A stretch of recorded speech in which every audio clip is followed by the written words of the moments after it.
طويل الشوق يبقى في التراب। বর্তমান যুগের মুসলিমদের জন্য সবচেয়ে বড় পরীক্ষা কি? নিঃসন্দেহে অনেকেই এই প্রশ্নের উত্তরে বলবেন অশ্লীলতা। বিশেষ করে মোবাইল ফোন আর ইন্টারনেটের কারণে এই সমস্যাটি একটি গোটা প্রজন্মের জন্য একটি বিরাট ফিতনা হয়ে দাঁড়িয়েছে।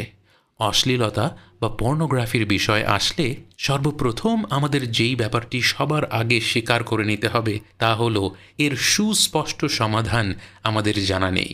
কারণ এই সমস্যাটাই মানব সমাজের জন্য তুলনামূলকভাবে নতুন। হ্যাঁ, জেনা করার ফিতনা হয়তো আদিকাল থেকেই মানুষের জন্য একটা পরীক্ষা হয়েছিল, কিন্তু বর্তমান সময়ে চোখের জেনার ফাঁদে পা ফেলা যত সহজ, এত সহজ হয়তো কয়েক যুগ আগেও ছিল না। দ্বিতীয় যেই বিষয়টি আমাদের মেনে নিতে হবে তা হলো আমরা সবাই জানি এই কাজটি খারাপ। আমাদের যেই ছোট ভাইটি এই সমস্যায় খুব খারাপভাবে ভুগছে সেও মনের অন্তঃস্থলে বিশ্বাস করে এটি একটি পাপ কাজ এবং এটা ছেড়ে দেয়াই শ্রেয়, কিন্তু সে তা করতে পারছে না। সে বারবার একই ফাঁদে পা ফেলছে এবং এক প্রকার আসক্ত হয়ে পড়েছে। এই সমস্যার সমাধান নিয়ে অবশ্যই 1-2 মিনিট আলোচনা করা সম্ভব নয়, বরং এটা নিয়ে সামষ্টিকভাবে আমাদের কাজ করতে হবে। কিন্তু আজকের এই ছোট্ট রিমাইন্ডারে আমরা একটা পরামর্শ দেব যা আমাদের ছোট ভাই বোনেরা এখন থেকেই কাজে লাগাতে পারে। দেখুন, আপনার মূল সমস্যাটাই হলো আপনি যেই মুহূর্তে এই পাপ কাজের প্রতি দুর্বল হয়ে পড়েন সেই মুহূর্তে আপনার আর নিজের ওপর নিয়ন্ত্রণ নেই।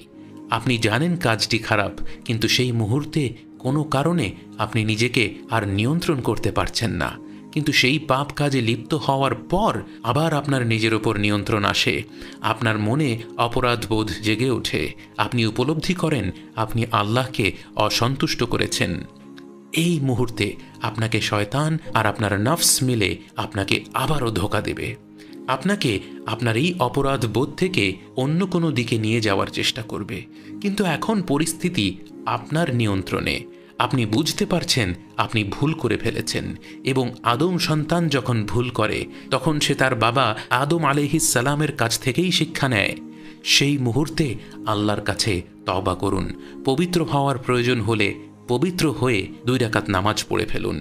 নামাজে আল্লাহর কাছে মনের অন্তঃস্থল থেকে ক্ষমা চেয়ে নিন, তাঁর কাছে আপনার দুর্বলতার কথা জানিয়ে দিন। আপনি বারবার একই ভুল করছেন, আপনি সেই ভুল থেকে ফিরে আসতে চান, সে কথা আল্লাহকে বলুন, মন খুলে দোয়া করুন, তওবা করুন, এবং এরপর কোনো একটা ভালো কাজ করুন। হয় কোরআন পড়ুন বা দান সাদাকা করুন। রাসূল সাল্লাল্লাহু আলাইহি ওয়াসাল্লাম বলেন,